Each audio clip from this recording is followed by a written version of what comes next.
Hi, everybody. It's Mark Rushton of markrushton.com. It is Wednesday, January 5th, 2022, and on break from the day job, and there's no painting up today. What's the matter? I've changed it around a bit.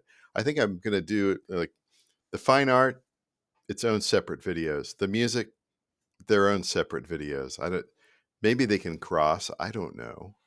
But so this one's going to be about music. This, as you can see by the title of this video, it's called Heavily Processed Drum Machines. And I'll get to those here in a second. So I want to talk about what I did yesterday after work as far as just music related stuff. Of course, I do my daily playlists uh, here and there, like on break time and stuff like that, transfer them when I can transfer them. That it's pretty easy to do. Again, like I said, it's kind of a process. As a recording artist, you should be making daily playlists of your catalog. You should have these things sort of compartmentalized. Either it's going to be your own music or it's going to be your music interspersed with other people's music. You should be doing that. You should be doing that. It does work on some platforms, and it may work on all platforms in the future. And when I say that you build playlists for the future. You're not building playlists for this week or next week or to give them to your friends or your mom or anything like that. You're building for the future, down the road, years, decades. You have no idea. I mean, I made playlists on Spotify after I first got on Spotify. I don't know when it was, 2013, 2014. They still get listens. People still listen to them. It's not me. You build things, people find them. It's, you know, they used to say from that movie Field of Dreams, which was filmed here mostly in Iowa, if you build it, they will come. Well, that only happens in the movies. But if you build public playlists and you just don't build one, or you just don't build two or three, and you give up, and well, that's it. I've made the mother of all playlists. I've made 1001 songs you must listen to by me before you die. You have to do more than that. You have to, oh my God, work. How dare we? How dare we talk about work? Yes, you have to do that. Because how many people are listening and looking around on Spotify? 250, 300 million, something like that. How many on Apple Music? 5 or 6? I'm just joking. Pandora is like what, 60 million, something like that? Active monthly users, something like that. And that's just the United States. That number shocked me. I couldn't believe it. It's true. And I use Pandora, so I guess I'm part of that. I don't know. So yeah, musicians, recording artists should be making daily playlists of and like I say, should know how to sell that piece of music at least 500 different ways. You have to figure it out. You have to go on that journey. You have to do that. You have to know that you have to use different graphics. You have to use different titles. You have to use different keywords.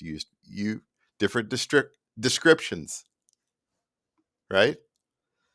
And different tracks. Intersperse them with this and the other, and they don't have to be that huge. They don't have to be 8 hours, 12 hours long. Most people rarely listen to a playlist beyond 20 or 30 minutes, really. Did you know that? I mean, if you get somebody that listens to it for half an hour, that's pretty amazing. An hour or more, that's the what do they call those? It's the they call that the it's not an albatross. It's it's the unicorn. Yeah, that's it. It's a unicorn. All right, so enough with the beating your brains about that sort of stuff. It's very important. It's very important that I do it because it's worked for me and it can work for others. And make sure they're public, for God's sakes, right? And transfer them to other services. Get accounts on other services. Pay for account. It's worth it. Trust me. Well, no, but not that many people are on whatever. No, no, no, no. You have no idea. You have no idea. If you haven't done it, you have no idea. Um, just saying, you know.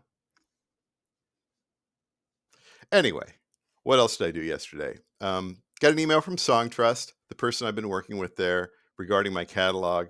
We had, when I joined them a couple of years ago, and it's been more than 2 years now, it's been 2 years and 3 or 4 months. Uh, I took the easy road and I said, you know what I'm just going to do? I'm going to do an export of my track data from ASCAP and import it into Songtrust, which is an option. But considering the number of tracks that I had and some of the problems with the data in there, some of those aren't even on streaming services. So it was a mistake to do it that way. I should have done it the slow method, track by track, entering them in. It would have been better in the long run. But we're getting it cleaned up. It's fine. The person that I'm working with, I gave them some information a couple of weeks ago. I said, these tracks were never on streaming services. These are from 20 years ago. They might have been on like mp3.com, which never, I don't think they paid any royalties other than, people bought stuff or whatever. And I don't even know if a lot of those were even on, like iTunes or anything like that for paid MP3 downloads. They certainly were never on Bandcamp or anything like that, but they were never distributed.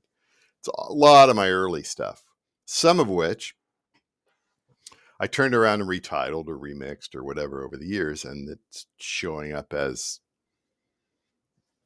some things here and there that I've released. So anyway, got the number down. It was 2,500. Now it's like 2,365 or something like that. We'll be back above 2,500 shortly. And cleaned up some other ISRC data. I had a situation after I joined DistroKid, which back then was called Fandalism, Fandalism. I mean, I was back in the early days. They had some issues with getting things out.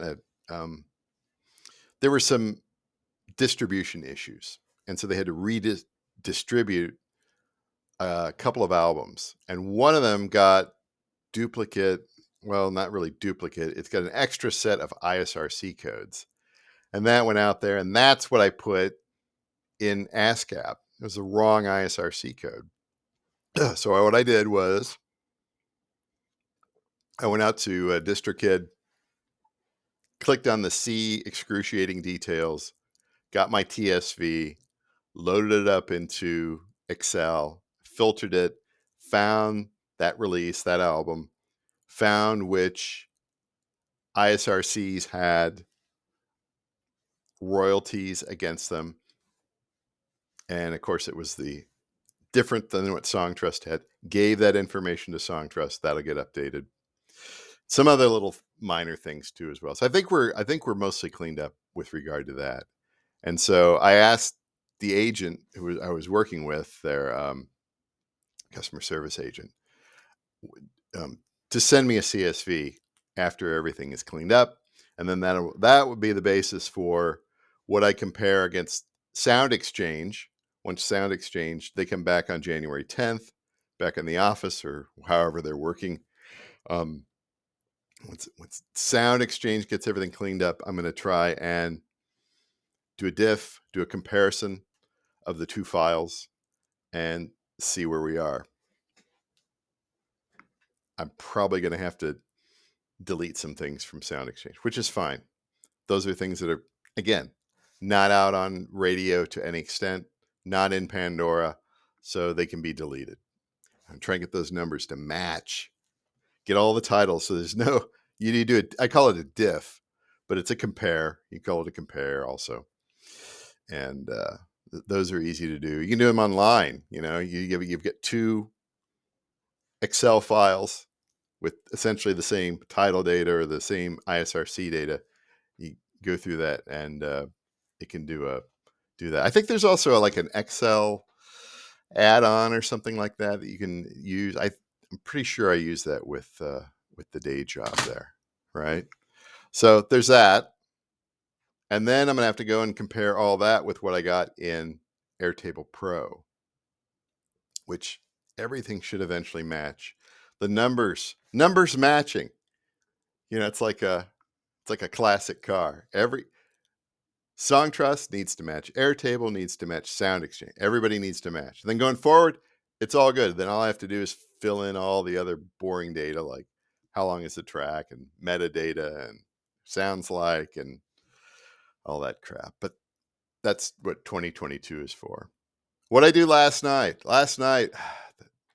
the wind started rolling in, started getting cold. And so I was like kind of headachy. And I thought, you know what it's going to do? I'm going to open up get my, look at this here. I'm going to show you a picture. Let's move me out of the way here. So these are this is my little gig box. I had bought a gig bag last year, and I swear about the third time I zipped it up, the zipper went goo right? And so sent that back. And then I found an extra laptop bag in the closet. These little old Dell laptop bags. I think it's a Dell laptop bag. Dell branded anyway. I don't have any Dell computers, but put a couple strips of Velcro in there, and on the back of my Empress ecosystem and Empress Reverb boxes, which I love. They are not cheap, and they are worth every penny. I'm never selling them. Never, ever, ever. I got the Reverb probably, I think it was like 3 years ago. And I was like, I love this. My favorite is the Green Ghost. And then whatever you do as far as that's concerned. The whole reason I wanted these was because I didn't want to be using menus or anything like that. I wanted a tactile nature. I wanted knobs to play with, right? It's great. It's so much. It's just, I never get tired of these. I never get tired of these. And then last year for Christmas, I got a Empress ecosystem. It was a scratch and dent. I don't see any scratch or dents on it. It's behaved, performed marvelously, and I chain them together, and it's crazy, absolutely crazy. And then when you throw like a drum machine on there, like the Funk Box, you can really it turns into dub distortion heaven. It's like you can't, those guys in Jamaica, they couldn't make anything like this back in the day. I'm just, it's just because you get all this excellent technology. And the Funk Box is on an iPad 1, first generation iPad, the early one, which is, I think it's stuck at iOS 5.1.1. All the software is preserved in amber. It cannot evolve. It cannot devolve, right? So I played around with this for a while, made some short little snippety things, and that, creatively, I felt better after that.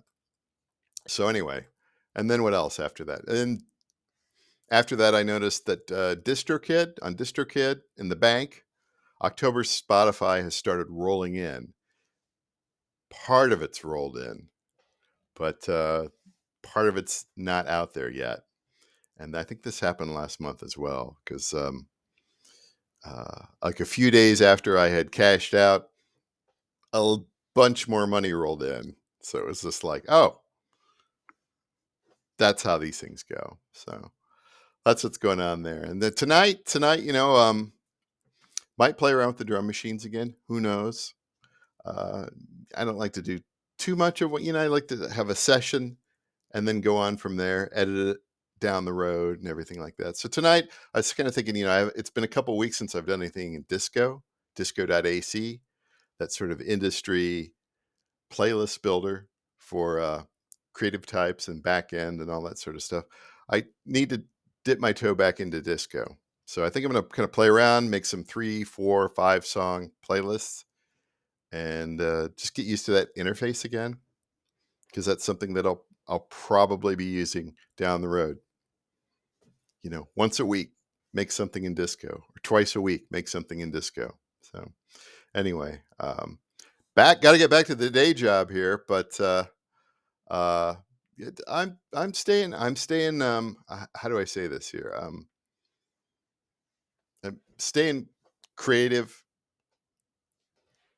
constantly doing that sort of stuff, not paying attention to the news, none of that, not watching any TV, getting things, doing a lot of cleaning, a lot of vacuuming, with the furnace running all the time. Even though the furnace filters changed, I seem to get dust absolutely everywhere. Maybe it's just because I'm in this office, in this office / studio all the time. I don't know. I'm rambling now. Have a good day. Talk to you later.